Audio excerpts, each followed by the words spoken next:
The night smelled like rain and danger. Isabella Vega stood outside a glass tower that pierced the Manhattan skyline, her palms damp despite the chill. Inside, behind those tinted windows, waited the man everyone in the city feared, Damian Moretti, the heir to the most powerful crime syndicate on the East Coast. Her brother's life depended on what she said tonight. She took a shaky breath and walked toward the revolving doors. The lobby was silent except for the soft hum of jazz music. Marble floors, black suits, and eyes that followed her every move. 2 guards escorted her to the private elevator. No one spoke. They didn't need to, their presence alone screamed danger. When the doors opened on the top floor, she stepped into a world that felt too expensive for air. The penthouse office stretched wall to wall in glass. The city glittered below like a million secrets. And at the far end, by the window, stood a man in a dark tailored suit.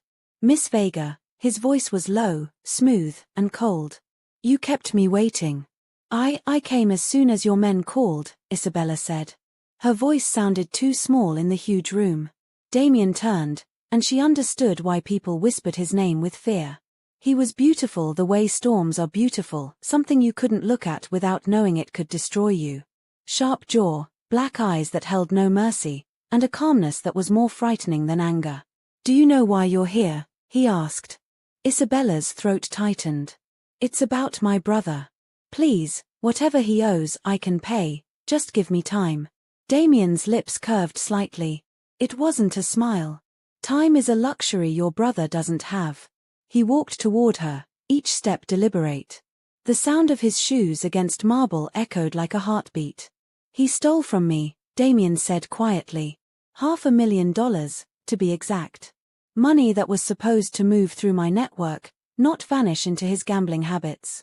Isabella flinched. He was desperate. After our parents died, he tried to handle things alone. He made a mistake. Damian stopped inches from her. Mistakes have consequences. I'll find a way to repay it, she said quickly. I'm in medical school, I can. He laughed softly, the sound colder than silence. You think I'm interested in payment plans? She swallowed. Then what do you want? Damian studied her, and for a long, unbearable moment, said nothing. Then. Your brother lives only because you came tonight. I admire loyalty. Please, she whispered. Don't hurt him. I won't, Damian said. But I'm taking something in exchange. Something of value. Her stomach twisted. What does that mean? He walked to his desk and picked up a folder. It means, he said, flipping it open, you will marry me. The words hung in the air like a thunderclap. Isabella blinked, sure she'd misheard. Marry you? That's not, you can't be serious. Oh, I can, Damian said. It's simple. You marry me. Your brother's debt disappears. You and your family are protected. Refuse, and I'll collect payment another way. Her voice shook. Why me? Damian's eyes met hers, dark and unreadable. Because you're useful. A clean name.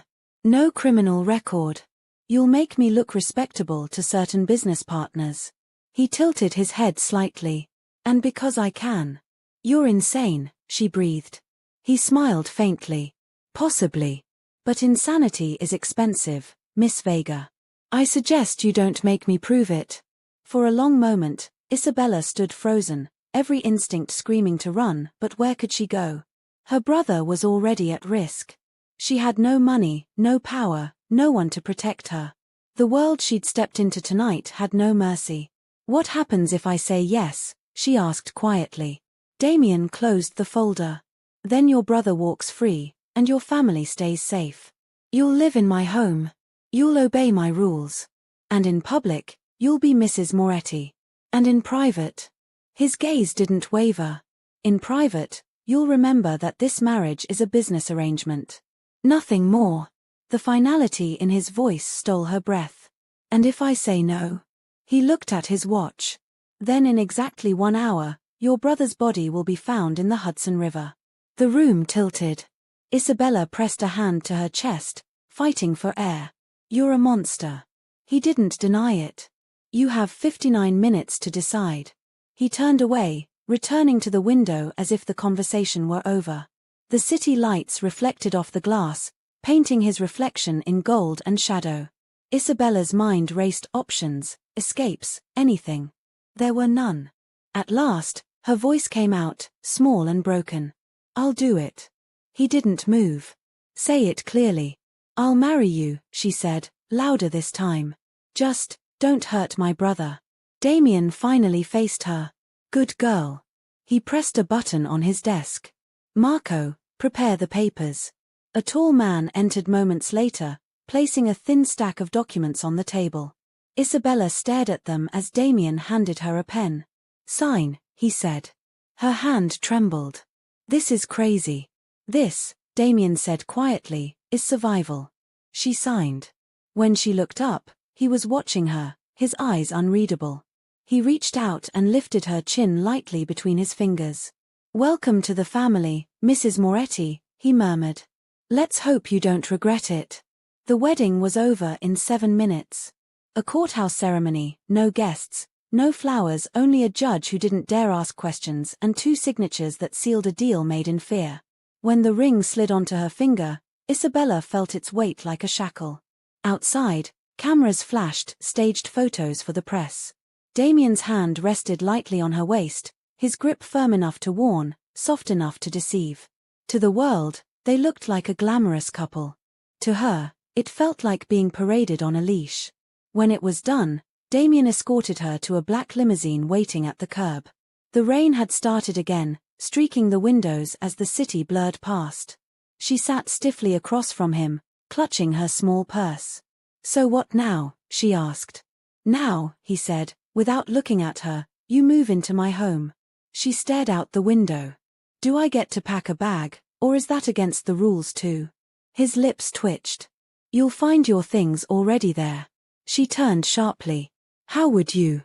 "I had them delivered this morning," he interrupted, eyes still on his phone. "Don't look so shocked. You agreed to be my wife, Isabella. Privacy isn't part of the arrangement." She wanted to argue, but exhaustion crushed her words. She leaned her head against the window, watching raindrops chase each other down the glass. The rhythm almost lulled her until Damien spoke again, softer this time. "You'll be safe with me." She laughed quietly. "That's what kidnappers always say." He looked up then, one eyebrow raised. "If I wanted to hurt you, I wouldn't need to marry you." "Reassuring," she muttered. The car stopped in front of a skyscraper that glittered against the storm. The Moretti Tower, his empire's heart. They entered through a private entrance guarded by men who bowed slightly as Damien passed. He didn't acknowledge them. The elevator opened into a vast penthouse. Glass walls, black marble floors, a city skyline stretching endlessly. Every surface gleamed, cold and perfect. It didn't feel like a home, it felt like a cage. "This will be your residence," Damien said. "My room is at the end of the hall. You'll find yours across from it."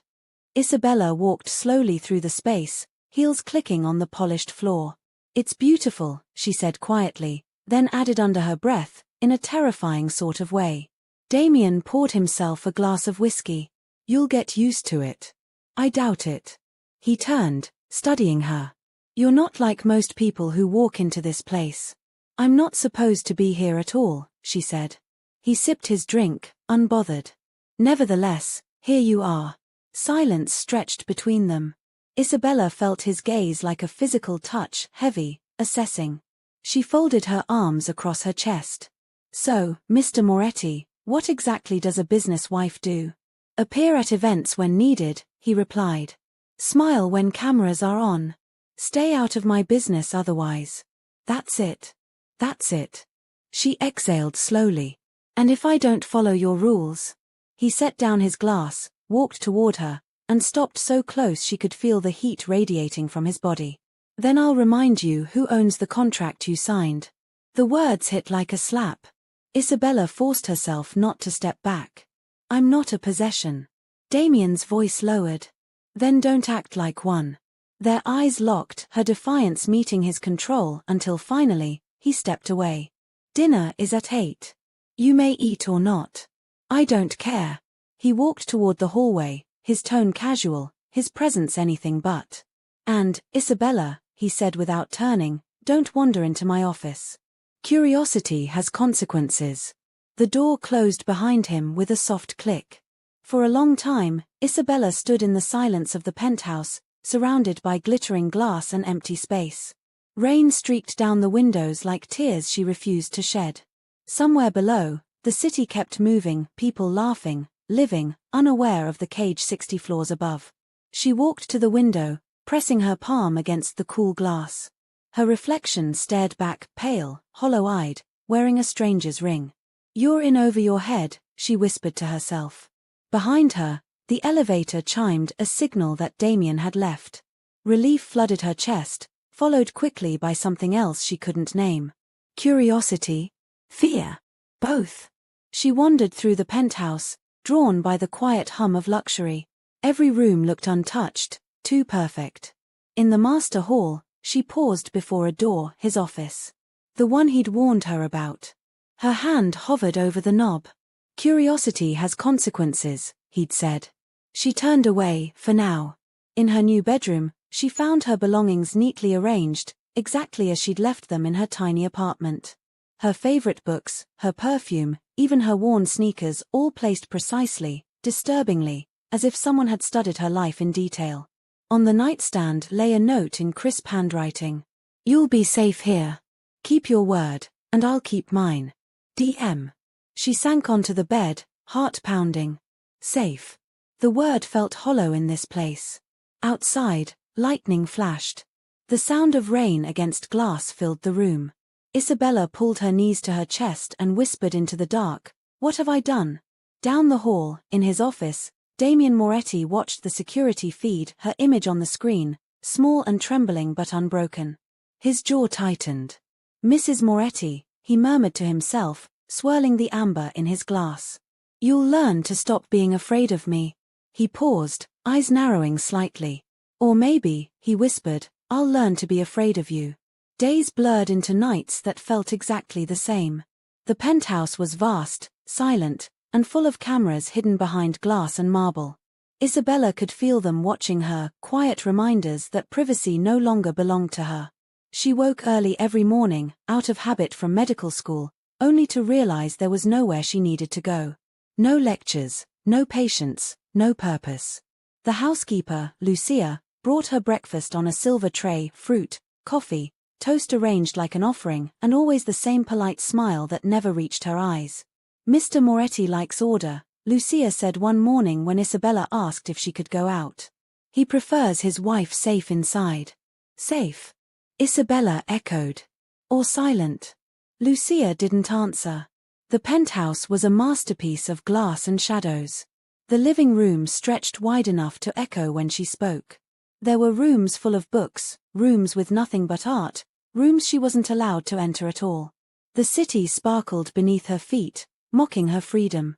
At night, she would stand by the floor-to-ceiling window and watch headlights move along the bridges like rivers of light. Somewhere out there, normal people were laughing, arguing, falling in love.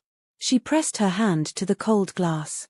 "I made a deal with the devil," she thought, "and I can't even feel the warmth of hellfire, only ice." Damien rarely appeared except at dinner. He would arrive precisely at 8, immaculate in dark suits, sit across from her, and eat in silence. The only sound was the quiet clink of silverware. She tried once to start a conversation. "Do you ever get tired of silence?" she asked, cutting her food into perfect squares she never intended to eat. He looked up, eyes unreadable. "Noise has a way of revealing weakness. Silence is safer." "That sounds lonely." He didn't answer.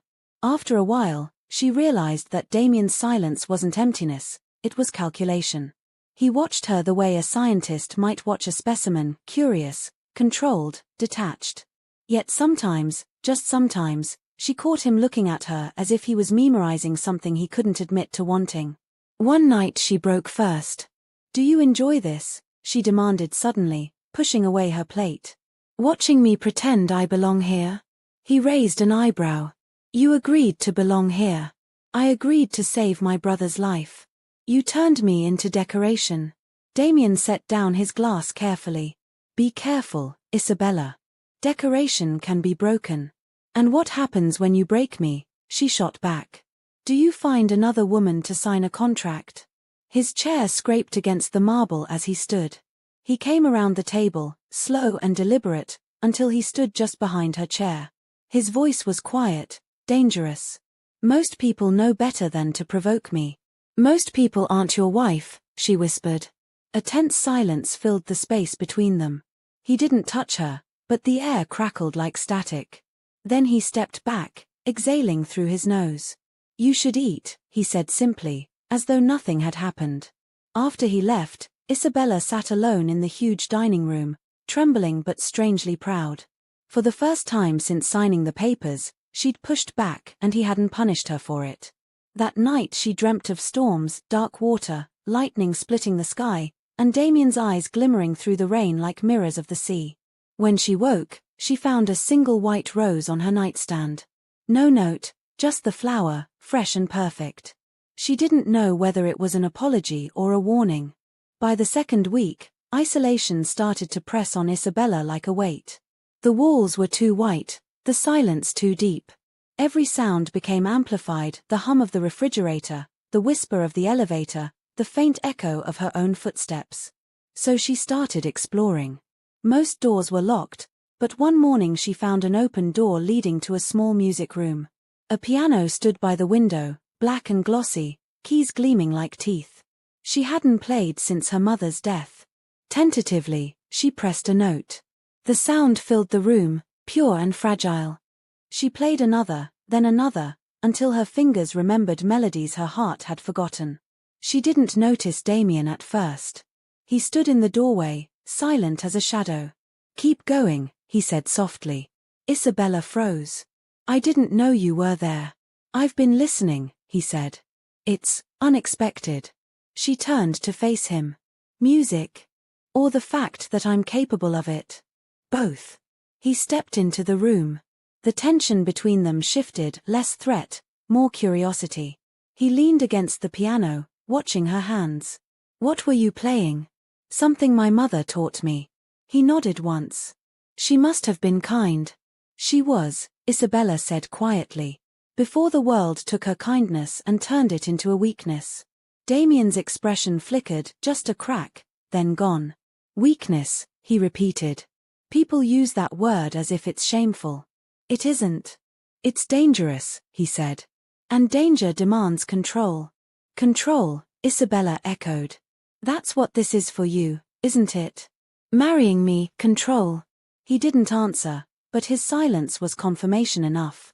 Tell me something, Damien, she said after a moment. Do you even believe in love?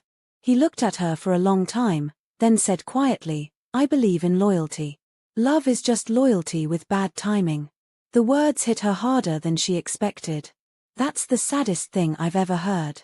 It's the truest. They stood there, the city below them a blur of light and motion, while the air between them thickened with something unnamed understanding, maybe. After that day, he began appearing more often. Not friendly, exactly, but present.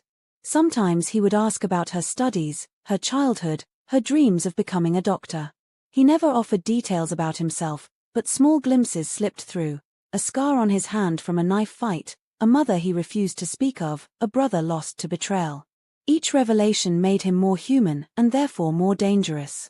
Because the more she saw him as a man, the harder it became to hate him completely. One evening, she found him on the balcony, phone pressed to his ear, speaking rapid Italian. The conversation ended abruptly when he noticed her. Everything okay? She asked. Business, he said, his tone clipped. Business that involves threatening people? He gave a half smile. All business involves threats, Isabella. Some are just louder than others. She joined him at the railing, the wind tugging at her hair. Below, the city stretched endless and alive. Do you ever wish you'd chosen differently? She asked. Chosen what? A different life. One without all this. She gestured toward the glittering skyline. He studied her profile.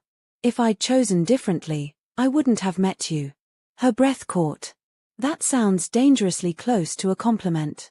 It's an observation, he said, eyes unreadable. You've been disruptive. Inconvenient? She asked. Unexpected, he corrected. You don't act afraid of me. I am, she admitted. But I refuse to let you see it. Damien's lips curved slightly. Smart girl. Silence again, less tense this time, more like a truce. The air between them pulsed with something alive and uncertain. Later that night, when she returned to her room, she found another white rose on the nightstand. Only this time, there was a note tucked beneath it. You play beautifully. Don't stop because of me. She held the note for a long time before sliding it into the drawer. The next morning, she woke to raised voices. Damien's and another man's. You can't just vanish without notice, a deep voice shouted. I don't answer to anyone, Damien snapped. Isabella peered through the crack of her bedroom door. A tall man stood in the living room, broad-shouldered, wearing a leather jacket and a grim expression. This isn't about you, the man said. It's about the Russians sniffing around your ports again. You disappear, they think you're weak. I'm not weak, Damien said. Then prove it. Stop hiding in your tower with your pretty new wife. Damien moved faster than she could see. One hand gripped the man's throat, pressing him against the wall. Watch your words.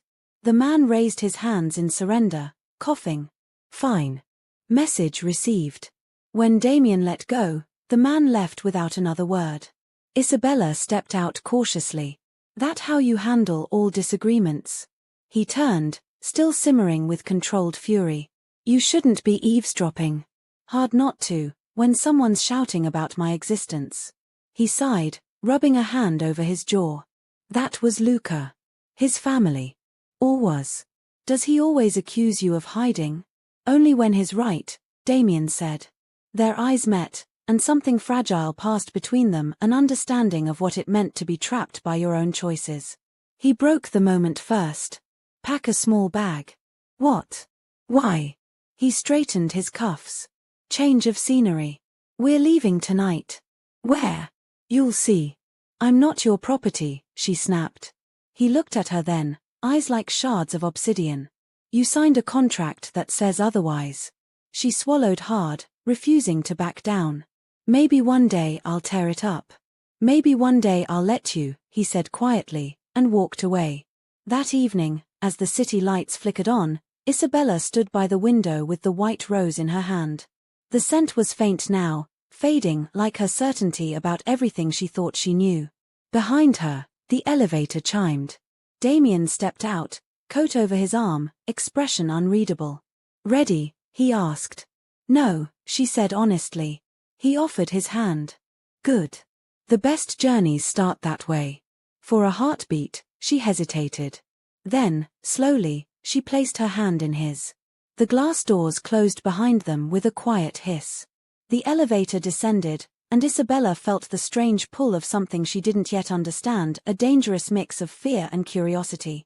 Whatever awaited her beyond those doors, she knew one thing. Her story with Damien Moretti was only just beginning. And somewhere deep inside, beneath the fear and the anger, a spark had begun to burn. A spark that neither of them would be able to control. The Bentley's engine purred softly as it slid through the midnight rain.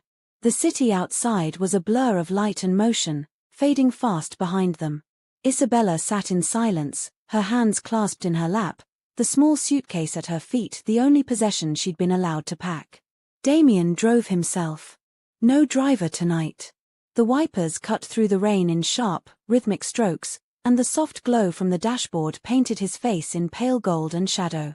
Where are we going? She asked after a while. He didn't look at her. Somewhere warm. That's not an answer. You'll see soon enough. She sighed. You really enjoy keeping me in the dark, don't you? A small smile ghosted across his lips. Ignorance is safer than truth. For you or for me? He didn't answer.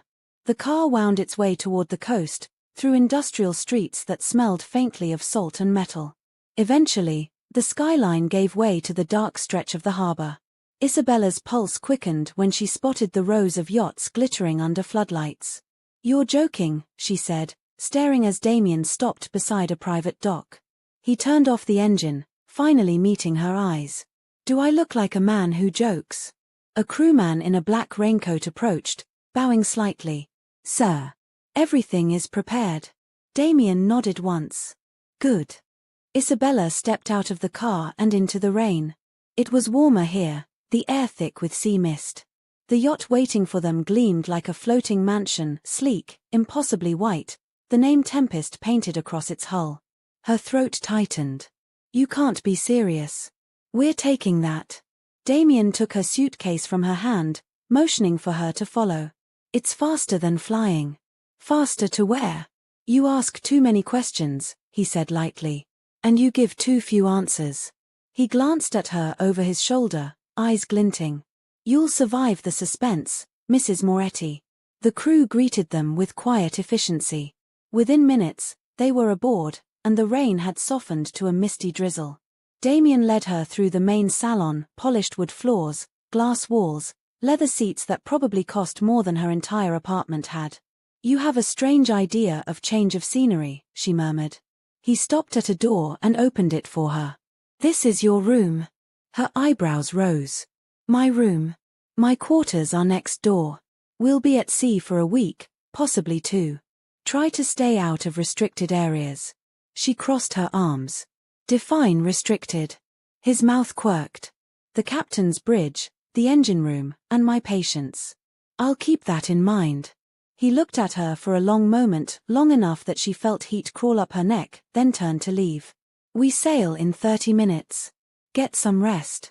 When he was gone, Isabella shut the door and exhaled hard. The room was beautiful, too beautiful for someone who'd been blackmailed into marriage. Cream sheets, pale wood, a huge window that looked out onto the sea. It felt unreal, like stepping into someone else's dream. She set her suitcase down and moved to the window. The harbor lights shimmered on the water like 1,000 scattered stars. Somewhere deep in her chest, a whisper of excitement stirred, something she didn't want to admit. Freedom was gone. But maybe, for a few days, she could at least pretend she wasn't trapped in the middle of a war she didn't understand. By morning, the world had changed. When Isabella woke, the sea stretched endlessly around her, blue and bright and impossibly calm. The yacht glided across the water like a silent beast. She dressed in one of the soft sundresses she'd found hanging in her wardrobe, white, simple, new. Too new.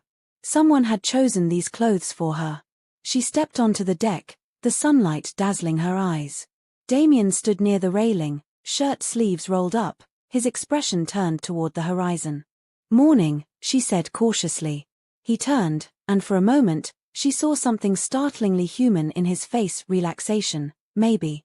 "You're awake. Good. I wasn't planning to sleep forever." He gave a low hum of amusement. "Breakfast is inside." The dining area was set like a 5-star restaurant, fruit, pastries, steaming coffee, all prepared by an invisible staff. She hesitated at the table, unsure where to sit. Damien motioned to the chair across from him. "So," she said, pouring herself coffee, "care to tell me why you suddenly decided on a honeymoon? Does it bother you?" "It confuses me." He stirred his drink lazily. "Let's say certain people need to believe our marriage is real." "People?" "Associates," he said. "Investors. Enemies. Take your pick. And for that, we need to sail across the ocean together." He met her gaze, his voice low and smooth. "I find open water clarifying." "Clarifying," she repeated dryly. "You mean no witnesses?" He smiled faintly, but there was no denial in his eyes. "You're learning." They ate mostly in silence. Only the wind and the waves filled the spaces between their words. But every now and then, Isabella caught Damien watching her, not the way a man watches a woman he wants, but like someone searching for a truth he can't quite name. When she finally stood to leave, he said quietly, "Stay out of the lower decks. They're not for guests." "Understood," she said, though curiosity already itched under her skin. That night, after he retired to his quarters, she wandered the deck under the stars. The ocean shimmered silver under the moonlight, endless and strange. For the first time in weeks, she felt small in a way that wasn't frightening, but freeing. She thought she was alone until she heard his voice behind her. "Couldn't sleep." She turned. Damien leaned casually against the railing, his white shirt open at the collar, the sea wind ruffling his dark hair. Too quiet, she admitted. It's like the world disappeared. Sometimes that's the only way to hear yourself think. I'm not sure I like what I'm hearing. He stepped closer, the shadows softening the sharpness in his face. You don't have to like it. You just have to survive it. She gave a small laugh. You make survival sound so romantic. I'm not a romantic, Isabella. Clearly. Their eyes met, hers searching, his guarded. And for a heartbeat, neither of them moved. The air between them was too thin, too charged. Then Damien turned away, his voice softer than she'd ever heard it. Go inside. It's cold. But long after she returned to her room, she could still feel the weight of his gaze against her skin, like the echo of something waiting to happen. By the third day at sea, the silence between them had changed. It wasn't empty anymore, it was heavy, electric, full of unspoken things. Isabella spent her mornings reading in the sun, pretending she didn't feel Damien's eyes on her from across the deck. He claimed he worked during the day, calls, reports, emails, but somehow, no matter where she went, he was always nearby. Watching. She told herself it was paranoia until she opened her wardrobe one afternoon and realized half the clothes inside were new and all exactly her size. Her pulse quickened. She hadn't given him her measurements. At dinner, she decided to confront him. You planned this trip weeks ago, didn't you? She said as she set down her fork. Damien looked up from his plate. Why would you think that? Because of the clothes. The dresses. The shoes. They fit too perfectly. He leaned back in his chair, considering her. Would you rather they didn't? That's not the point, she snapped. You had them made before I even knew we were leaving. You planned all this. Of course I did, he said calmly. I don't do anything without planning it. Her breath caught. Even me? That made him pause. His eyes darkened, studying her with quiet intensity. Especially you. The air thickened between them, her heartbeat echoing in her ears. You've been watching me, she said softly. For how long? He didn't deny it. Long enough. Her stomach twisted. That's insane. Maybe. But effective. Effective for what? Control? He leaned forward, elbows resting on the table. For understanding. Understanding what? Why someone like you would still look me in the eye after everything I've done. Her throat felt dry. Maybe because I want to see the man behind the monster. Damien's expression flickered, something like surprise, maybe even guilt, but it vanished as quickly as it came. Be careful what you look for, he said quietly. You might find it. That night, she dreamt of her old apartment, of her brother laughing as they ate cheap noodles on the floor. When she woke, the sea was calm again, the sun bleeding gold across the horizon. She went up to the deck for breakfast. Damien was already there, reading something on his tablet. When he looked up, his expression softened almost imperceptibly. You didn't sleep, he said. Neither did you. He smiled faintly. Touché. They ate together in the soft morning light. At one point, a breeze lifted a strand of her hair across her face. Without thinking, Damien reached out and tucked it behind her ear. His fingers brushed her skin, light, fleeting, too intimate. The world seemed to pause. He froze, his hand still hovering near her cheek, his jaw tightening. I shouldn't have done that. Then why did you? She asked, her voice barely above a whisper. He stood abruptly, pushing his chair back. Because I forgot who I'm supposed to be. She stared after him as he walked away, the echo of his touch burning against her skin long after he disappeared below deck. That afternoon, unable to stop herself, Isabella wandered into the lower corridors, the ones he'd told her not to enter. She found rows of locked doors, the hum of engines beneath her feet. Then she noticed one door slightly ajar. Inside was a study, maps, monitors, files spread across a table. On the screen in front of her was a series of photos. Her photos. Her breath caught. They showed her walking to school, shopping for groceries, sitting by her father's hospital bed years before she'd even met him. You were a ghost before you met me, Damien's voice said from behind her. She spun around. He stood in the doorway, expression unreadable. How long have you been following me? She demanded. Long enough to know what kind of person you are. That's not an answer. He stepped closer, his voice calm but low. You were kind to a dying man who couldn't pay his bills. You worked double shifts and never complained. You gave everything to people who didn't deserve it. I needed to know why. Her voice shook. You had no right. I had every right, he said quietly. I needed to be sure before I made you mine. Her chest tightened, fury and disbelief colliding. Made me yours. You think this is love? No, Damien said softly. This is obsession. Love comes later. The confession left her breathless. He moved closer still, until his shadow merged with hers. You don't belong in my world, Isabella. But now that you're here, I don't know how to let you go. She tried to speak but couldn't. Damien's gaze softened for the first time in days. Go back upstairs, he murmured. Pretend you never saw this. Then he turned away, leaving her alone with the glow of her own face staring back at her from the screen. That night, the sea turned restless, dark clouds gathering on the horizon. Isabella lay awake, listening to thunder rumble far away. In the room next door, she heard Damien pacing. When the storm finally broke, she rose and stepped out onto the deck. Rain lashed against her face, wind tearing at her hair. She wasn't surprised when Damien appeared beside her, soaked through but steady. You shouldn't be out here, he said. Neither should you. He gave a low laugh. Fair point. Lightning split the sky, illuminating his face, tired, beautiful, human. Tell me something, she said over the roar of the storm. If you could go back, would you still have chosen me? He looked at her for a long, endless moment. I didn't choose you, he said.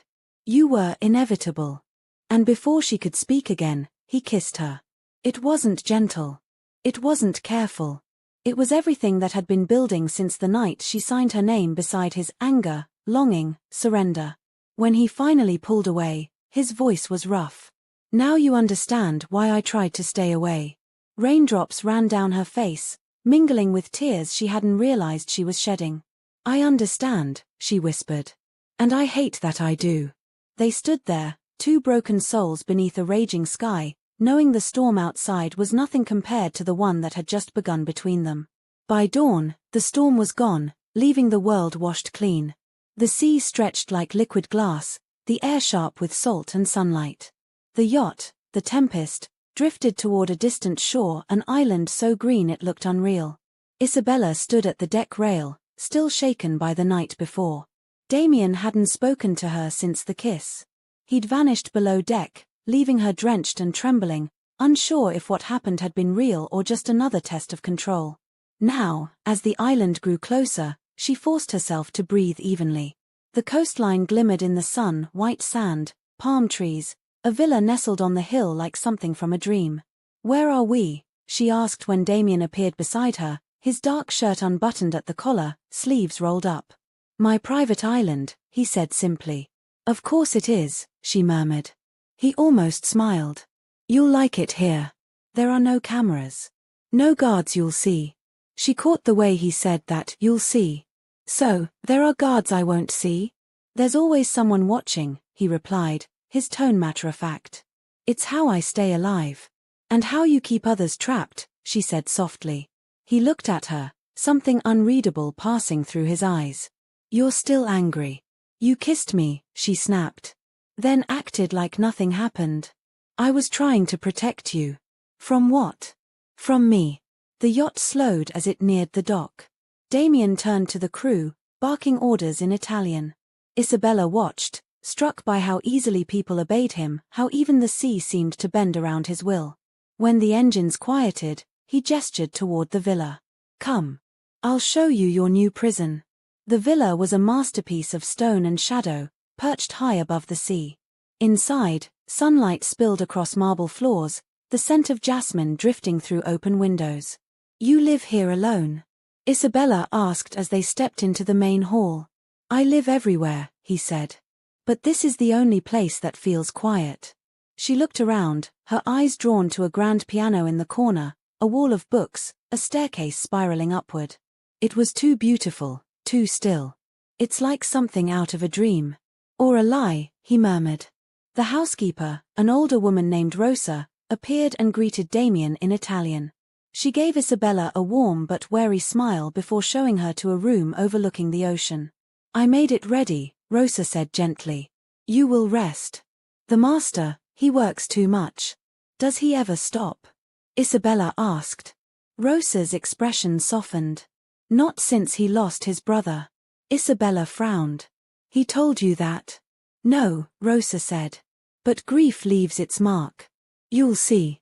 When Rosa left, Isabella stood by the balcony doors, gazing at the endless water. She could almost pretend she was free, but the memory of Damien's words echoed in her mind.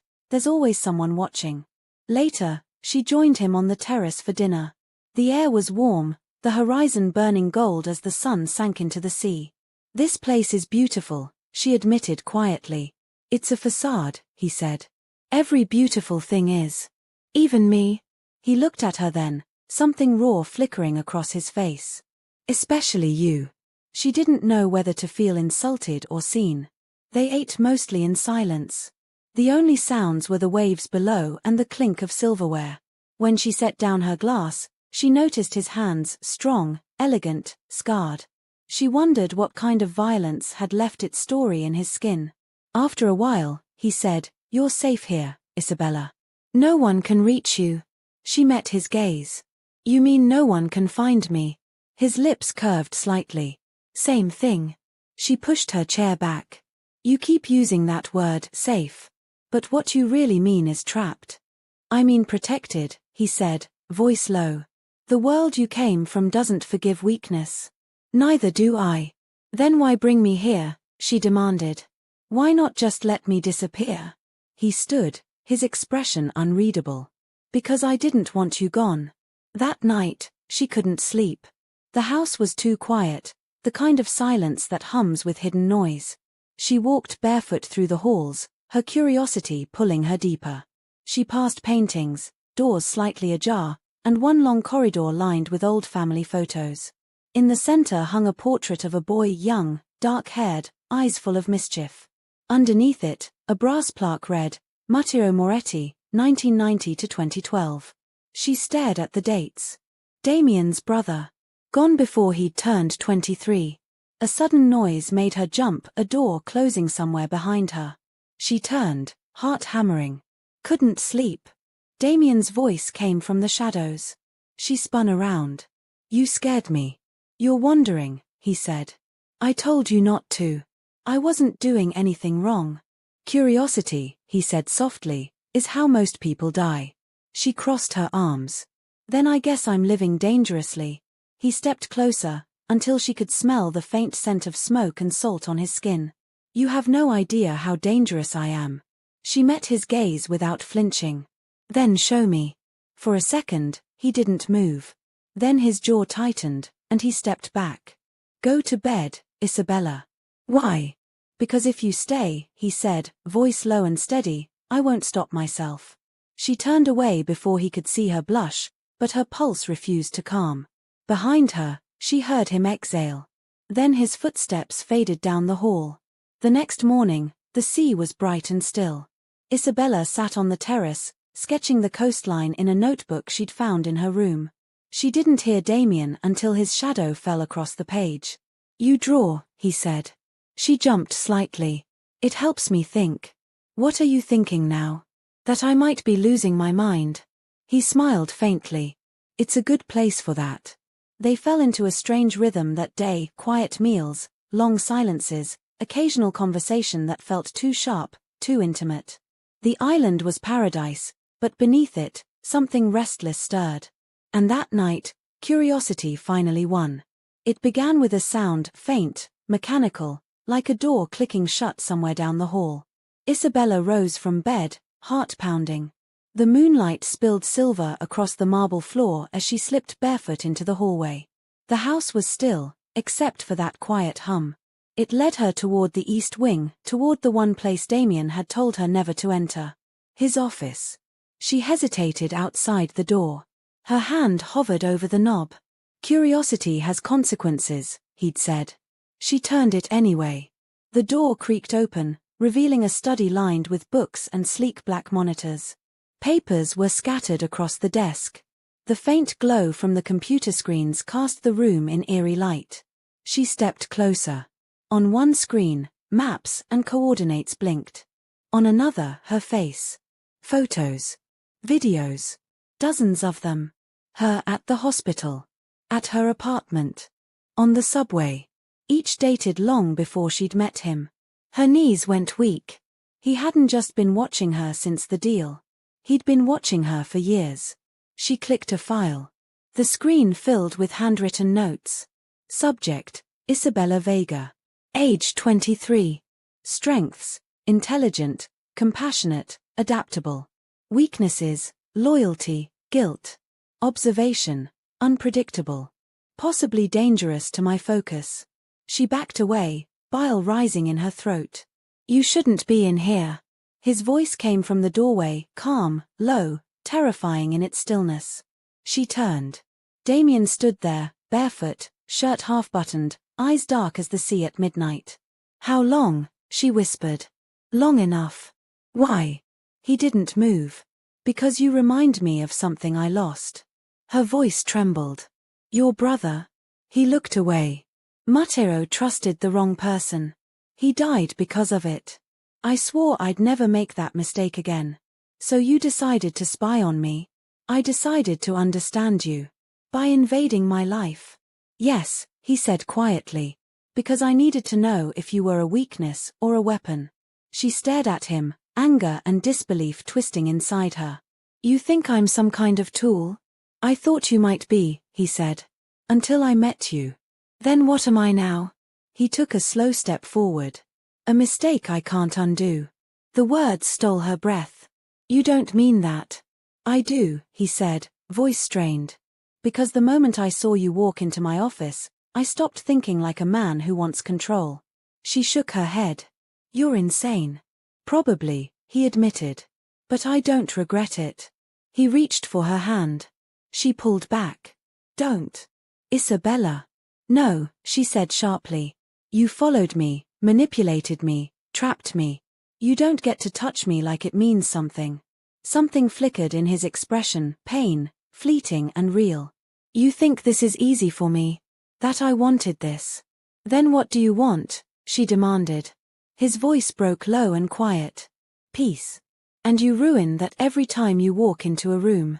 She stood there, heart racing, the air between them thick with everything unsaid. Leave, she whispered. I need to be alone. For a long moment, he didn't move. Then he nodded once, stepped back, and left without another word. When he was gone, Isabella sank into the chair, her hands shaking. On the desk, a small photo frame caught her eye, an old picture of two boys standing on a dock, sunlight on their faces. One of them was Damien. The other was Mateo. Written on the back in faded ink were 3 words. Protect what's yours. She set it down, her chest aching with a mix of fury and pity. Whatever Damien Moretti was, monster, mastermind, broken man, one thing was certain. He had never stopped trying to protect something that no longer existed. The next morning, when she came downstairs, he was already waiting. You're angry, he said. I'm human, she replied. He studied her, eyes dark and steady. Then let me show you something. He led her outside, through a path of stone steps winding down to the cliffs. At the edge stood a small garden, wild, untamed, full of white roses. Mateo planted these, he said quietly. He said they reminded him of our mother. After he died, I couldn't bring myself to cut them down. She looked at him, really looked, and saw not a monster, but a man built out of grief and guilt. Why tell me this? She asked softly. Because, he said, meeting her gaze, you're the first person who's ever looked at me and seen more than the name Moretti. The sea wind tangled her hair. For a moment, neither of them spoke.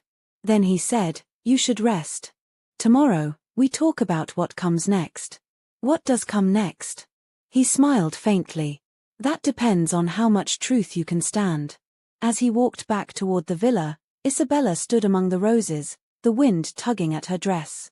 She didn't know whether to trust him, hate him, or save him. Maybe all 3. But one thing was certain, the island wasn't paradise. It was a stage. And the lies had only just begun to surface. The next morning broke with a heavy stillness. The air smelled of salt and jasmine, and the horizon shimmered under a pale sun. Isabella hadn't slept. The weight of what she'd seen in Damien's office sat on her chest like an anchor, years of surveillance, secrets, and obsession disguised as protection. When she finally stepped into the courtyard, Damien was already there, waiting by the fountain. He wore a white shirt, sleeves rolled, the wind tugging at his hair. He looked like Sin dressed as Grace, calm, polished, dangerous. "You didn't come to breakfast," he said. "I didn't feel like pretending everything's fine," she replied. He nodded once, as if he'd expected that. "Then don't pretend. Ask what you came to ask." She hesitated. The island around them was so quiet it almost felt sacred, a cruel setting for the ugliness between them. "Why me?" she finally said. "Out of everyone in this world, why me?" He turned away, staring out at the ocean. "Because you're the only person I couldn't buy." She frowned. "That's not an answer. It's the only one that matters." He walked toward the edge of the garden, pausing by the white roses. "I saw you years ago, outside a clinic in Queens. A boy had been shot, wrong place, wrong time. Everyone else ran when the sirens came. You stayed and kept him alive until the ambulance arrived. You were shaking, terrified, but you didn't stop." He glanced over his shoulder. "I couldn't forget that. You didn't even know who the boy was." "I didn't need to," she said softly. "Exactly," he murmured. "You saw a life and tried to save it. No one in my world does that without asking what it's worth first. Is that why you stalked me? Because I didn't fit your world? Because you made me remember I still had a soul," he said. She stared at him, her anger dissolving into confusion. "You think that's some kind of compliment?" "No. It's a curse." He walked closer, the sunlight glinting off the scar near his wrist. "You made me want something clean in a life built on dirt. And I don't know how to live with that." She folded her arms. "You could have just talked to me." He laughed, low, hollow. "Men like me don't get to talk to women like you. We observe. We take what we can get. Then why the marriage?" His gaze darkened. "Because I wanted to protect you from the people who'd use you to hurt me." "Protect me? You locked me in a tower. And you're still alive, aren't you?" The words stung. She turned away, fists clenched. "You can't keep confusing control with protection, Damien. Maybe I can't tell the difference anymore." For a long time, neither of them spoke. The waves crashed below, steady and indifferent. "Finally," she said quietly, "you can't undo what you did. But you can stop pretending it was for my sake." He didn't answer, but his silence was heavier than guilt. She started to walk away, but he said her name, soft, almost pleading. "Isabella." She stopped. "When I lost Matteo," he said slowly, "I stopped believing in redemption. I built walls so high that no one could ever get close enough to hurt me again. You didn't climb over them. You broke straight through." Her chest tightened. "And now?" "Now," he said, "I don't know if I hate you for it, or if I'm grateful." She wanted to hate him, she truly did, but the sadness in his voice disarmed her. "You're impossible," she said. He smiled faintly. "I've been told." They stood there for a long moment, neither moving. Then Damien's phone buzzed in his pocket. He frowned, checking the screen. His face hardened instantly. "What is it?" she asked. He didn't answer. Instead, he muttered something in Italian, turned, and strode toward the house. "Damien." He stopped at the door. "Stay here," he ordered. "Why? What's going on?" "Business," he said. "And for your sake, you don't want to know." The door slammed shut behind him. Isabella stayed in the garden, staring after him until the silence became unbearable. Hours passed before she saw him again. The sun had long since dipped behind the cliffs when she found him in the study, pacing, phone pressed to his ear. His jaw was tight, his voice sharp in Italian, commands, threats, warnings. When he hung up, she said, "You look like you're ready to start a war." "Maybe I am," he said. "Volkov's people were spotted in Naples. He's sending someone after me." "Volkov? A rival? Old debt?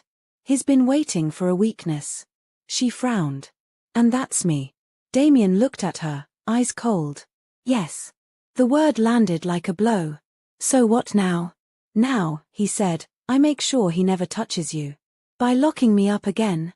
He gave a humorless laugh. You're learning. She stepped closer. You can't control everything, Damien. He smiled, a weary, dangerous smile. Watch me. She shook her head. One day, you'll lose control, and I'll be there to remind you you're human. Then I hope that day never comes. But as he turned back to his phone, she saw the truth in his eyes, the cracks widening beneath his calm surface. That night, the island air felt heavier than usual, the wind carrying the faint scent of rain. Isabella stood by her window, watching the waves crash against the cliffs. She couldn't shake the memory of Damien's words, "You made me want something clean." For the first time, she wasn't sure if she wanted to escape him or save him. The door creaked open. She turned to see Damien standing there, half in shadow. His white shirt was untucked, sleeves rolled, eyes darker than the night behind him. "Can't sleep?" she asked quietly. "Neither can you," he said. He stepped into the room, closing the door behind him. The air changed. It wasn't fear this time, it was something sharper, alive, impossible to name. "Damien," she said softly, "you shouldn't be here." "Probably not," he replied. He walked to the balcony doors and looked out at the storm brewing over the sea. "It's coming," he murmured. "The storm? Volkov." She frowned. "You think he'll find us here?" "Not if I move first." She walked closer. "You talk like you're at war." "I always am." She studied him for a long moment. "You can't live your whole life fighting ghosts." He turned then, his gaze locking with hers. "What if the ghost fights back?" Something inside her snapped, a thread pulled too tight. "You think everything is a battle," she said, voice trembling. "Even this? Even us?" "There is no us," he said quickly. She flinched. "Then what was that kiss?" "A mistake." "Liar." The word hung between them like a spark. He moved before she could think, his hand catching her wrist, pulling her close. "Don't push me, Isabella." "Why not?" she whispered. "Afraid of what you'll feel?" His jaw tightened. "Afraid of what I'll do." They were so close now she could feel the heat radiating from him, smell the faint trace of whiskey and rain on his skin. "You don't scare me," she said. "You should." "Then make me." The words seemed to break something in him. He released her wrist only to trace his hand up her arm, slow, deliberate, until his fingers rested just below her throat.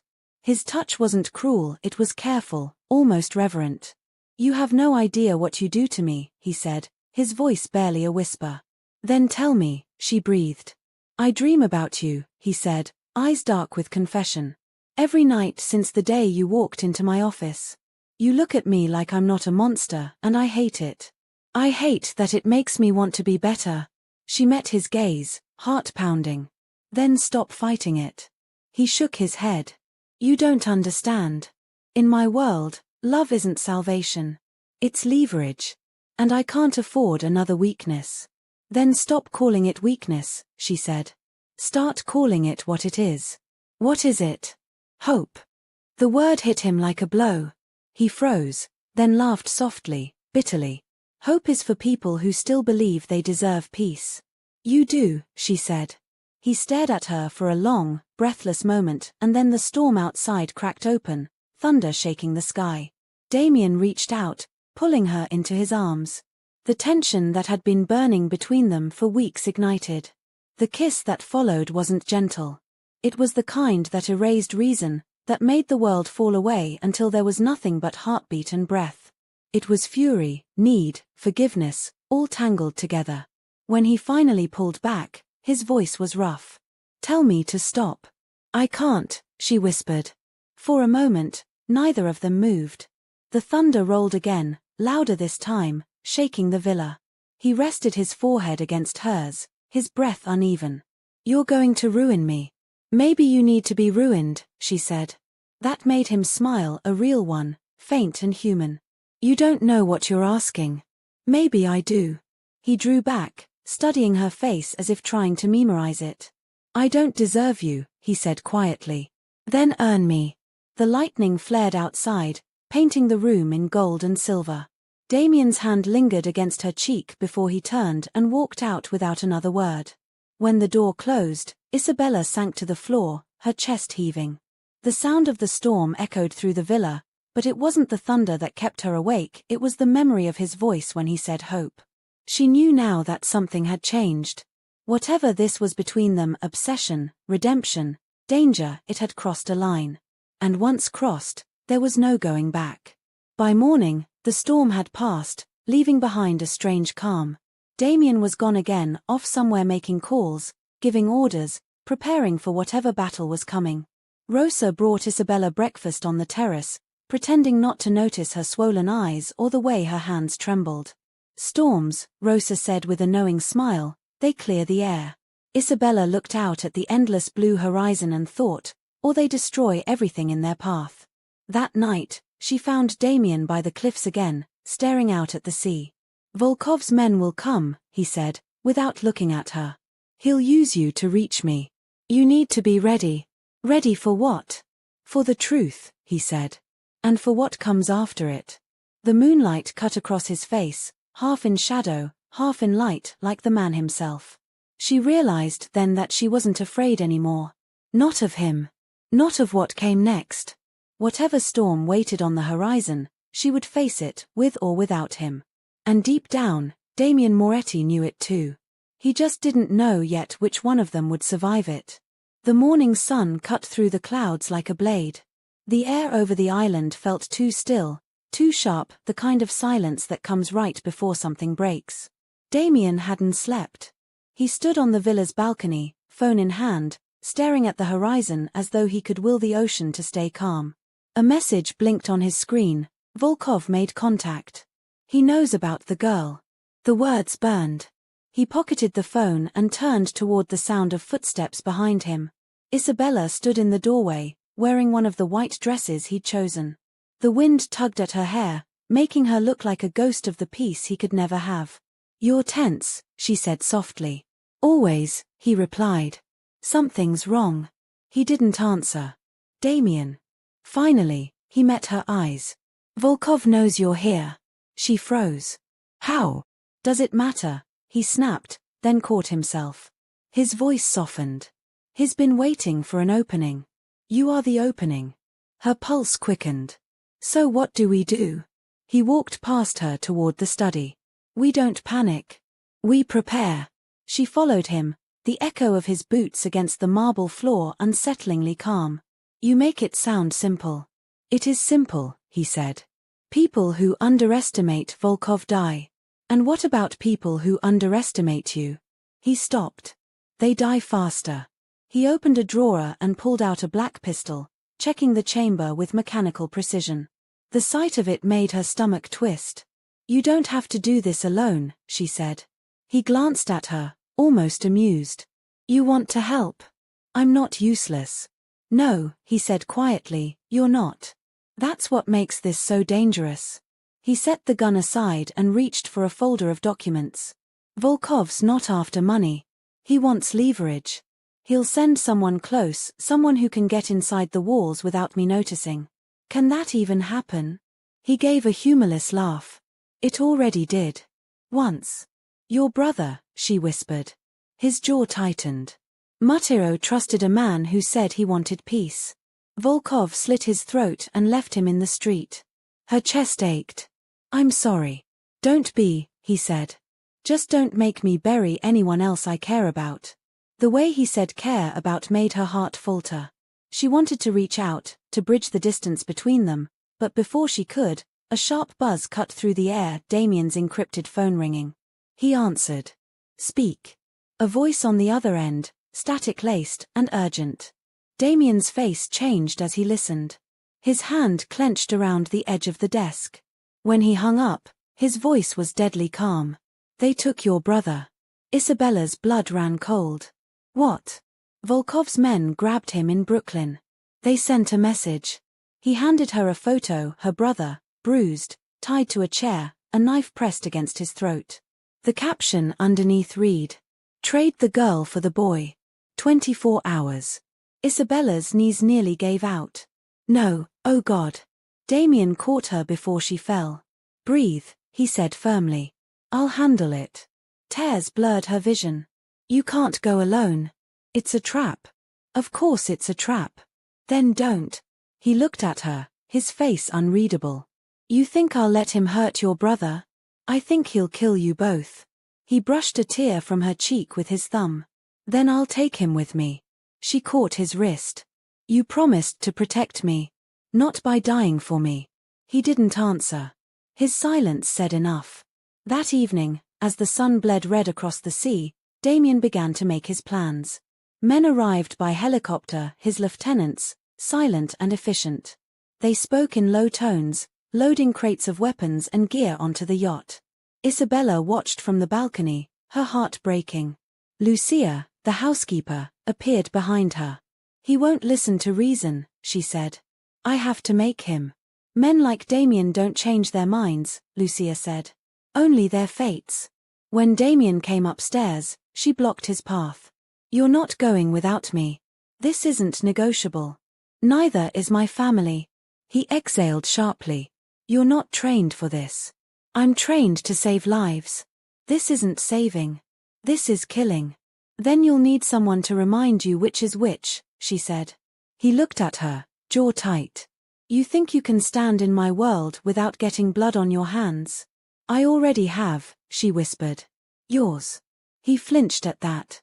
For a long moment, they stared at each other, the woman who'd become his conscience and the man who no longer knew if he had one. Finally, he said, "Fine. But you follow my orders." She nodded, relief flooding her chest. He turned to his men. "We sail before dawn." That night, while Damien slept briefly in his office chair, Isabella crept to the deck. The sea was dark, restless, alive with moonlight. She gripped the rail until her knuckles whitened. Rosa's words echoed in her head, "Men like Damien don't change their minds, only their fates." She didn't know if she could change his fate. But she could stand beside him when it found him. The sky was still grey when the tempest cut through the morning mist. Damien stood at the helm, dressed in black, his expression carved from stone. Isabella stood behind him, the wind whipping her hair. The air was thick with tension, part fear, part something far more fragile. "Tell me the plan again," she said. He kept his eyes on the horizon. "We dock at Volkov's Island. I go in. You stay on the yacht. And if you don't come back..." He gave a small smile. "Then you run." "I'm not running." "You will if I tell you to. Stop giving orders like I'm one of your soldiers." "You're not," he said quietly. "That's why I want you alive." The island appeared ahead, dark cliffs, thick forest, a fortress-like mansion rising above the rocks. It looked like something pulled from a nightmare. When they docked, two of Damien's men disembarked first, scanning the area. No gunfire, no guards, just silence. "Too quiet," Damien muttered. "Maybe they're waiting," Isabella said. He turned to her, his eyes softer now. "No matter what happens, don't come after me." "I can't promise that." "Promise it anyway." She stared at him, then nodded, even though she had no intention of keeping her word. He stepped forward, brushed a strand of hair from her face, and whispered, "You're the only thing I never meant to want." Before she could answer, he walked away. Minutes passed. Then an hour. The sea lapped quietly against the yacht's hull. Isabella's stomach twisted with dread. She paced the deck, watching the dark silhouette of the mansion through binoculars. Suddenly, a flash, gunfire. She gasped, the sound echoing across the water. The flash came again, followed by the distant echo of shouting. Her hands shook. She couldn't stay. She wouldn't. She grabbed one of Damien's sidearms from the cabin, checked the safety, just like he'd shown her, and climbed into the small tender boat tied to the yacht's side. As she sped toward the shore, the wind howled in her ears, carrying the smell of gunpowder and burning. The mansion loomed larger with each wave. Inside, chaos reigned.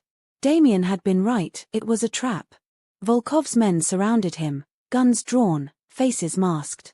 Damien stood in the center of the room, unarmed now, but his stance radiated defiance. Volkov emerged from the shadows, tall, sharp-featured, with a scar running down one cheek. His voice dripped venom.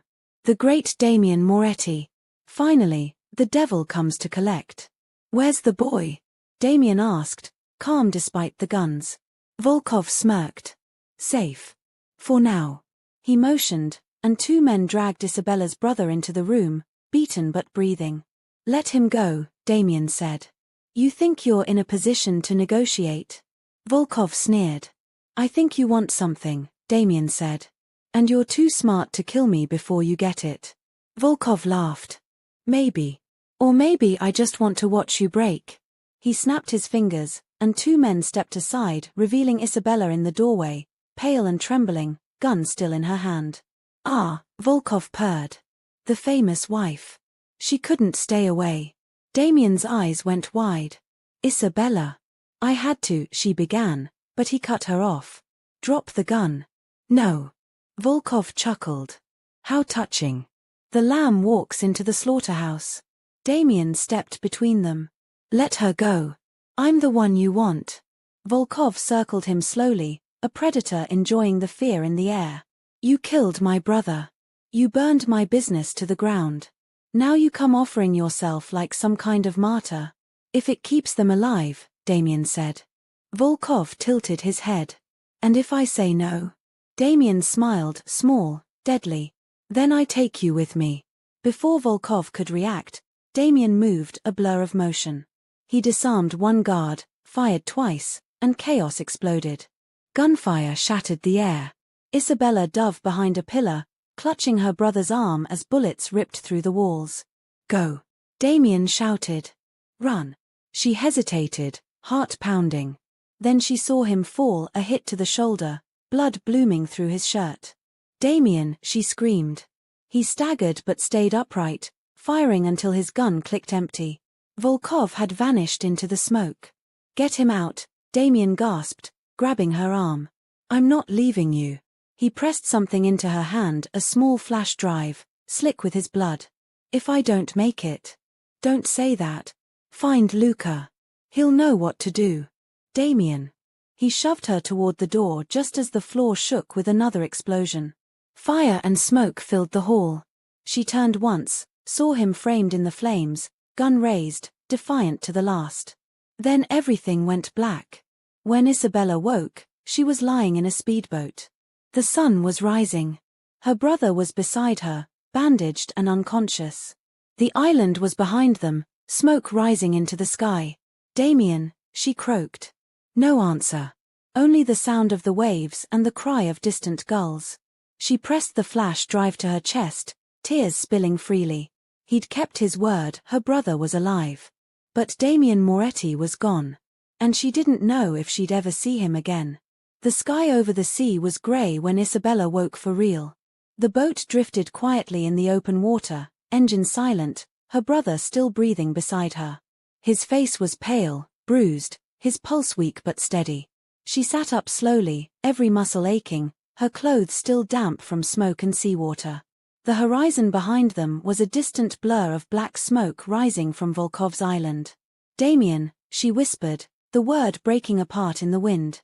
He had stayed behind. He had made her promise nothing, but she understood what he meant. He'd traded his life for hers. Her brother stirred with a groan. Where are we?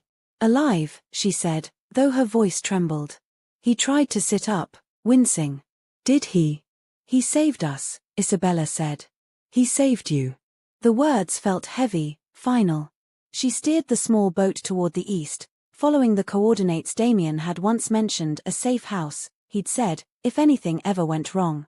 Hours passed before they reached the mainland. The harbor was quiet, half hidden behind old warehouses. She helped her brother onto the dock, then collapsed beside him, exhaustion swallowing her whole. When she woke again, night had fallen. A car waited at the edge of the pier, headlights dim. A tall man leaned against it, smoking. Mrs. Moretti, he said when she approached. His voice was deep, Italian, cautious. I'm Luca. Her heart stuttered. Damien's seconding command. She held out the blood-stained flash drive. He said you'd know what to do. Luca took it without a word, then looked past her at her brother. He's hurt. I can treat him, she said quickly. I just need supplies. We'll get you both to the safe house, Luca said.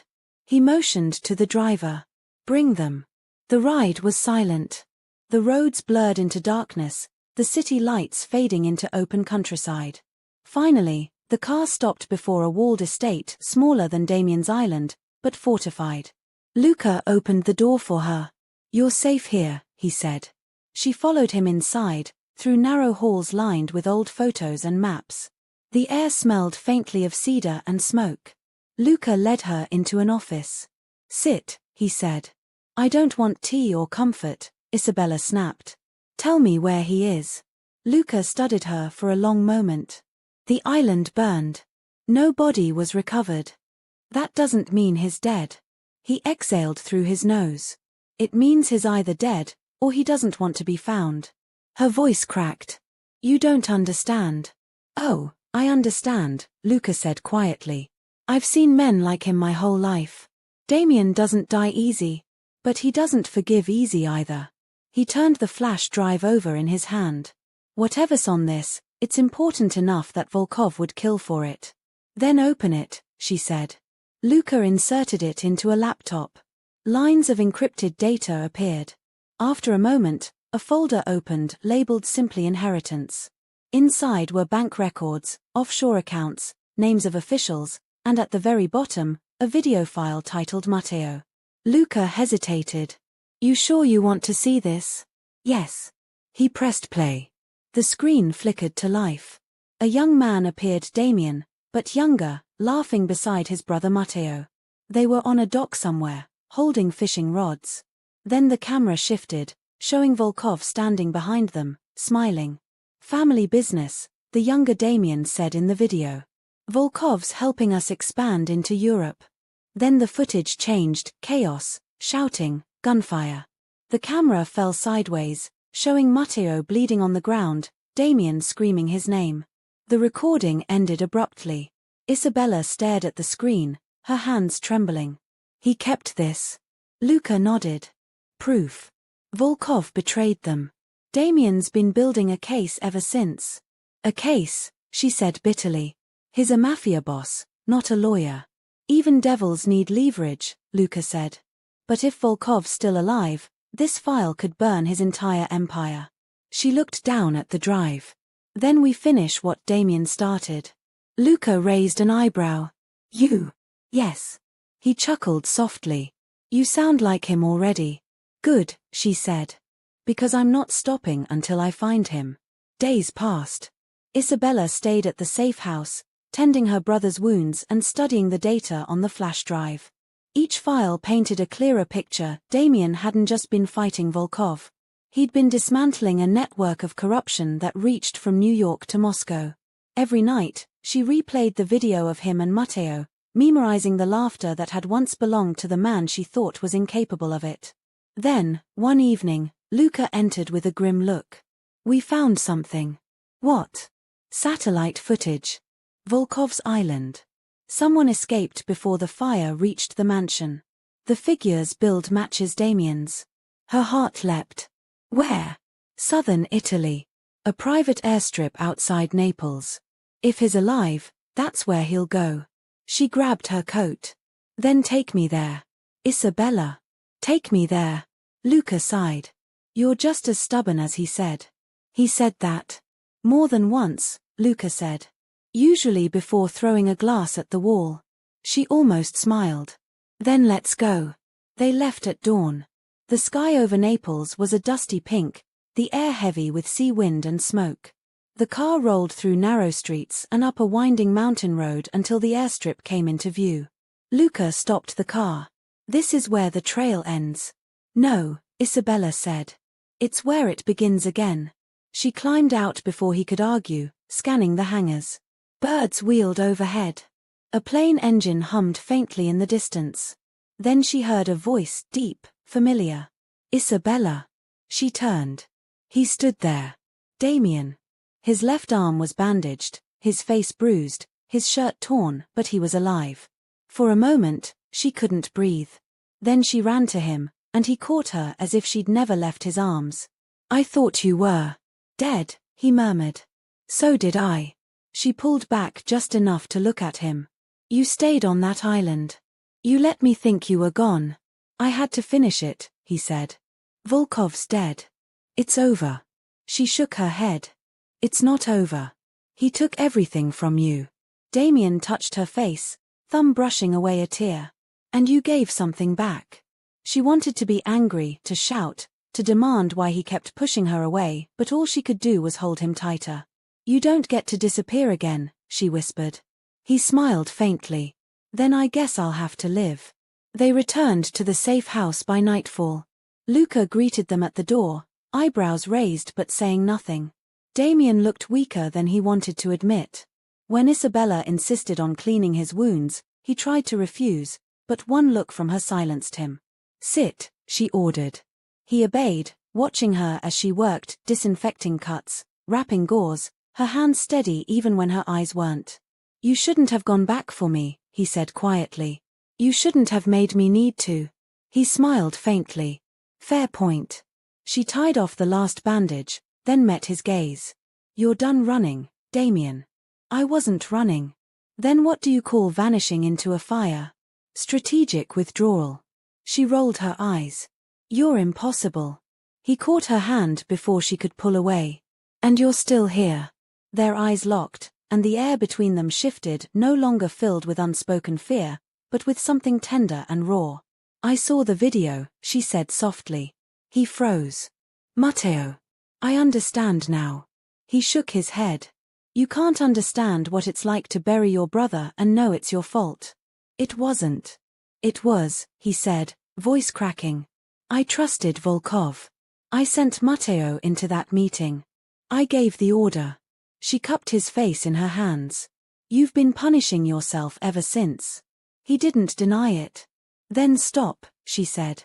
You can't bring him back. But you can make what you've built mean something.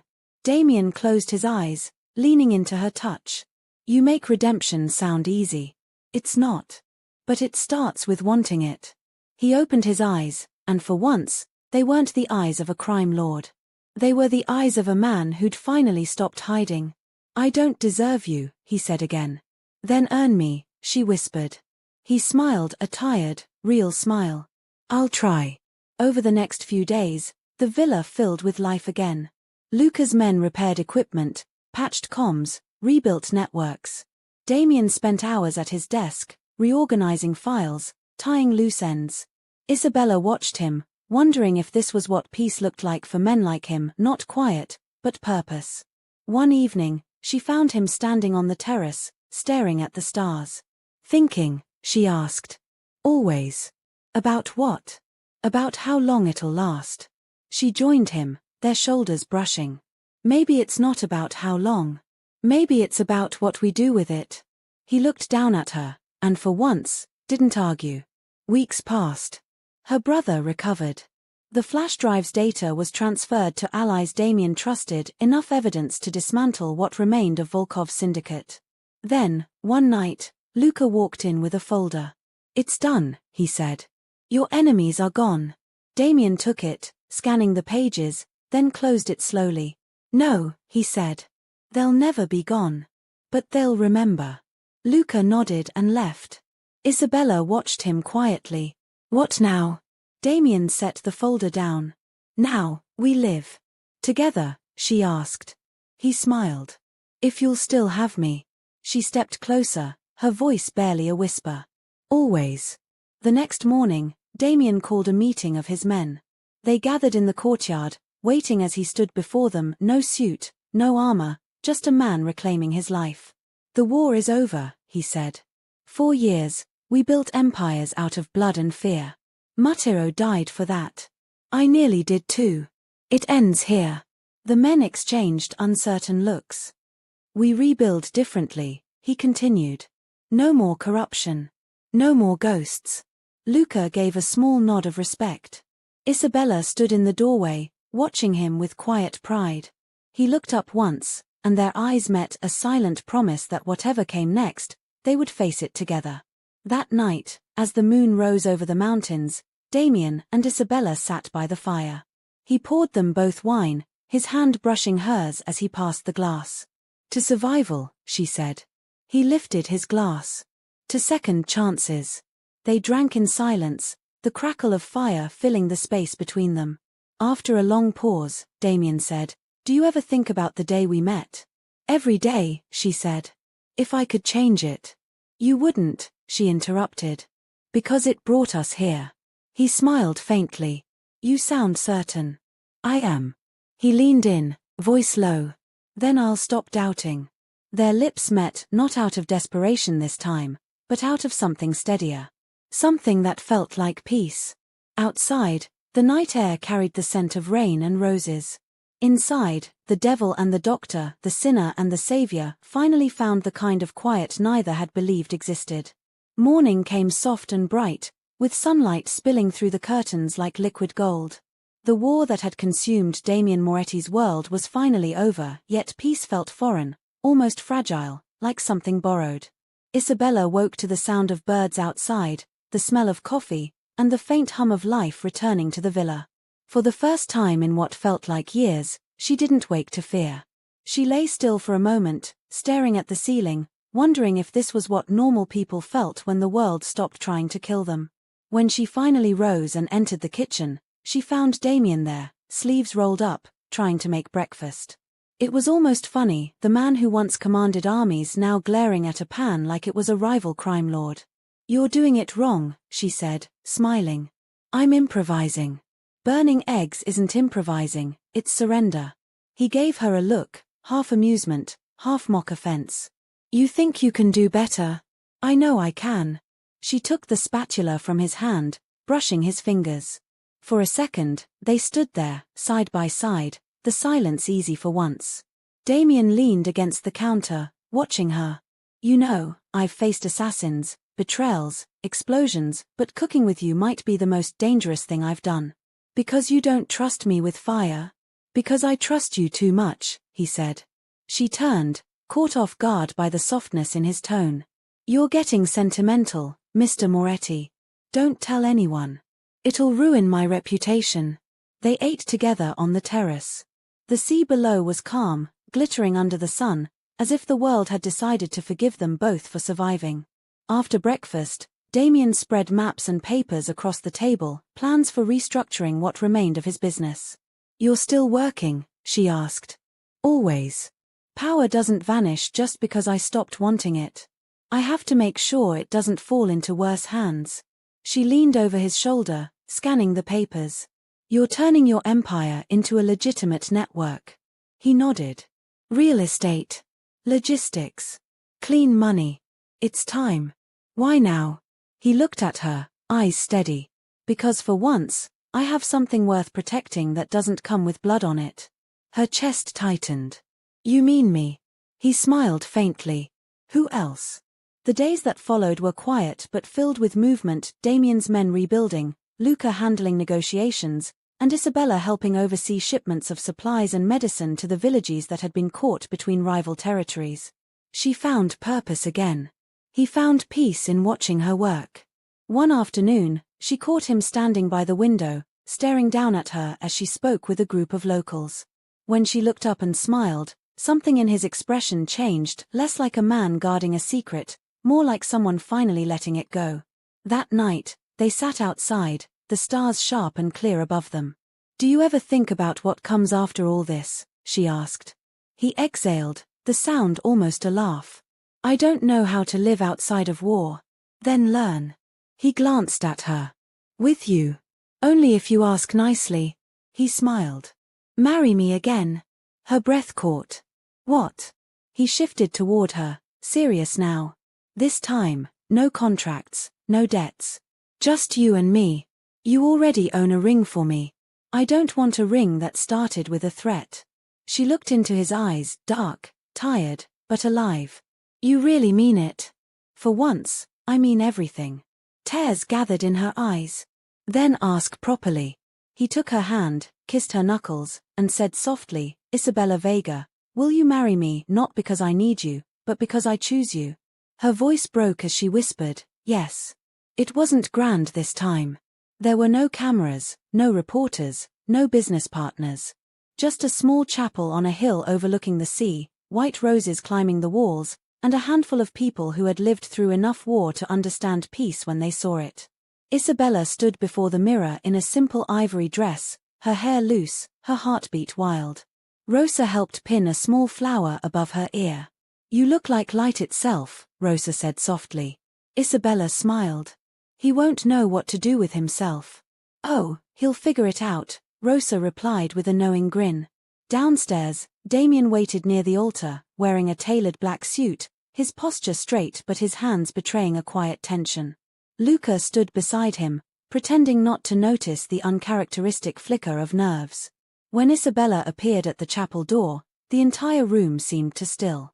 The sunlight caught her at just the right angle, haloing her in gold. Damien's breath caught. For a moment, all the years of violence and vengeance melted away.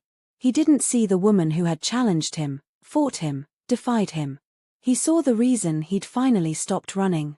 She reached him, and he took her hand. "You came," he said softly. "I always do." The priest spoke in gentle tones. The vows were simple, no promises of obedience or control, just truth. "I thought love was weakness," Damien said when it was his turn to speak. "Then you showed me it's the only strength worth having." Isabella's voice trembled. "I thought I'd spend my life fixing people who didn't want to be saved. Then I met one who saved himself, and somehow, me too." When they kissed, the room broke into quiet applause.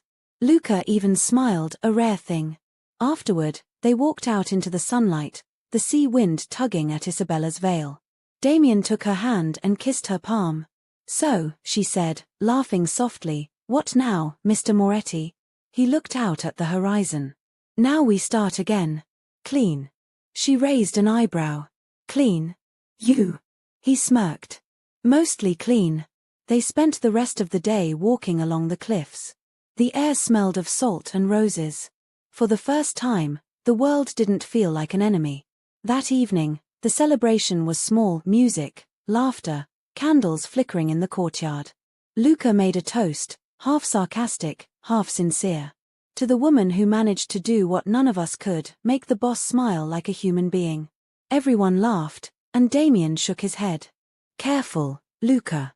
Sentimentality doesn't suit you." Isabella leaned in.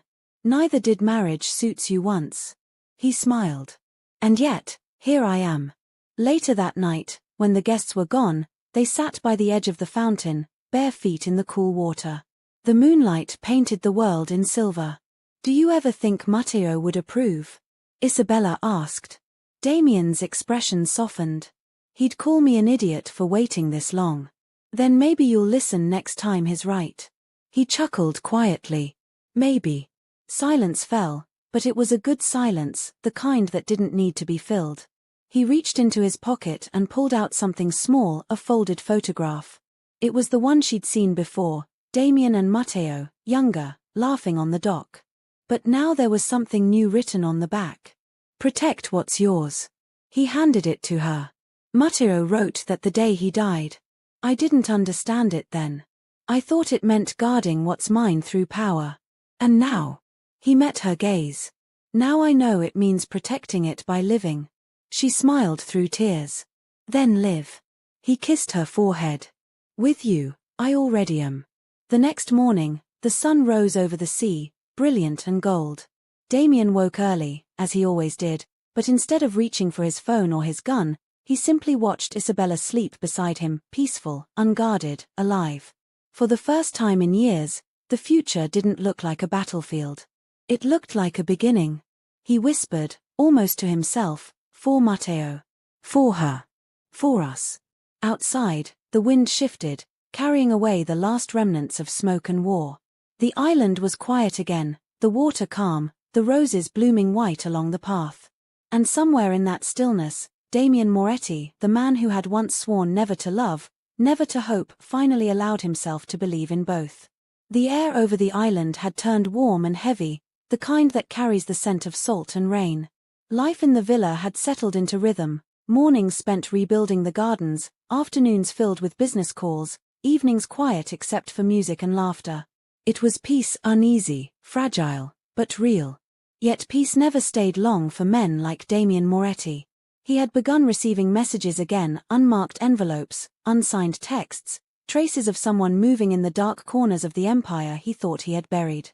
At first he ignored them. Then one night, a single phrase appeared on his phone, sent from an untraceable number. Matteo didn't die for nothing. You did. The words struck like a knife. He didn't tell Isabella. He told himself it was protection, but it was really fear, the fear that the calm they'd built was nothing more than the eye of a storm. That morning, she found him outside, staring at the sea again, jaw tight. You look like a man who forgot how to breathe, she said. He forced a smile. Just thinking. About what? Old debts. She stepped closer, searching his face. You promised me no more secrets. He hesitated, then handed her the phone. She read the message and felt the chill roll through her chest. Who would send this? Someone who wants me to start another war, he said. Then don't. It's not that simple. It is, she said. You walk away. He looked at her, almost sad. You think men like me can walk away from ghosts? Maybe not alone, she said. But you're not alone anymore. The truth of that sank into him slowly. He slipped the phone back into his pocket, but the weight of it stayed. That afternoon, Luca arrived unexpectedly. His usually calm expression was edged with worry. There's movement in Naples, he said. Someone's buying up your old shipping lines under fake names. Whoever it is has money and information. Damien leaned back in his chair, rubbing his temples. Volkov's dead. His allies scattered. So who's left? Luca hesitated. Matteo's old contact in Russia, the one who turned on you both. Sergei Orlov. The name made Isabella look up. You think he's behind the messages? Or he's working for someone who is? Damien stood. We'll go to Naples. No, Isabella said quickly. You promised. I promised to protect you, he said. And to protect you, I have to end this. Then I'm coming with you. His jaw set. Absolutely not. She folded her arms. You taught me how to shoot, remember? You said trust is earned both ways. He stared at her for a long moment, then sighed. You never listen. Only when you're wrong. He smiled despite himself. Fine. But you do exactly what I say. Wouldn't dream of anything else, she said. Luca groaned. I've seen this movie before. It doesn't end quietly. The flight to Naples was short, the silence long. Damien watched the clouds drift below, thinking of Matteo, of the path that had started with blood and somehow led to the woman sitting beside him. Isabella reached over and took his hand. He didn't pull away. When they landed, the city greeted them with chaos, honking horns, markets, sea wind mixed with diesel. Luca had arranged a car and a safe house overlooking the harbor. Night fell quickly. The city lights flickered across the water like restless ghosts. Damien stared out the window, voice low. Every time I come here, I hear him. Matteo, she asked. He nodded. He loved this place. Said the city was alive because it refused to bow to anyone. Maybe that's why he died here. She squeezed his hand. Then we finish this for him. He turned toward her, eyes soft. No. We finish it so you never have to run again. By dawn, Luca returned with news. Orlov's men are meeting tonight at the old shipyard. It's a setup, they're expecting you. Good, Damien said. Good. Isabella echoed. He smiled grimly. If they expect me, they won't expect you. She stared. You're using me as bait again? No, he said gently. This time, you're the one who ends it. He slid a small recorder across the table. You'll talk to Orlov. Tell him you have what Volkov died for, the flash drive. I don't want to lie to another man who kills for a living. You're not lying, Damien said. You do have it. You're just not giving it to him. And you'll be where? Close enough, he said. Always. That night, the shipyard loomed like a graveyard, rusted cranes, broken containers, the sea whispering against the docks. Isabella stood in the shadows, wind tugging at her hair, the recorder hidden beneath her jacket. Orlov appeared first, tall and broad, his breath clouding the air. Mrs. Moretti, he said, voice thick with accent. So the widow lives. I'm not a widow, she said, steady. And I'm not here to negotiate. He laughed. You inherited his arrogance. I inherited his evidence, she said, holding up the flash drive. Proof that you and Volkov killed Matteo Moretti. His eyes narrowed. You think I care about ghosts? No, she said. But the men you work for might. He took a step closer, the smell of gun oil heavy in the air. You're brave for a doctor. Brave for a wife, she corrected. From the darkness behind him, Damien's voice cut through like thunder. She's both. Gunfire erupted. The world fractured into chaos, flashes of light, shouts, the echo of bullets against steel. Isabella dropped to the ground, covering her head. Damien moved like a shadow, precise, ruthless, each shot deliberate. Orloff ran for the docks, firing wildly. Damien followed, cutting through smoke and noise until the two men faced each other on the edge of the pier. You should have stayed buried, Orloff hissed. And miss this reunion? Damien shot back. They fought hard, brutal, fast, the sound of fists and rage echoing over the water. Finally, Orloff stumbled, slipping on the slick wood. Damien caught him by the collar, dragging him upright. For Matteo, he said, and threw him into the sea. The splash was final. When the noise faded, Isabella ran to him. He was bleeding again, a graze along his arm, exhaustion etched into every line of his face. It's over, she said, breathless. He looked out at the water, eyes distant. No, he said quietly. Now it begins. What does? Life. She smiled through tears. Then let's go home. The villa was alive again. Workers rebuilt the gardens, Rosa filled the halls with music, Luca came and went, muttering about retirement that no one believed. Isabella walked through the courtyard, sunlight on her skin, the scent of roses heavy in the air. She stopped near the fountain where everything had once begun, the first argument, the first smile, the first moment she realized she might love him. Damien joined her a moment later, a faint scar now crossing his shoulder but a rare ease in his movements. You're smiling, he said. Miracles happen. He chuckled. Don't let Luca hear you call peace a miracle. She turned to him. It feels like one. He brushed a strand of hair from her face. You still think I can change? I don't think, she said. I know. He leaned down and kissed her forehead. Then maybe I'll start believing it too.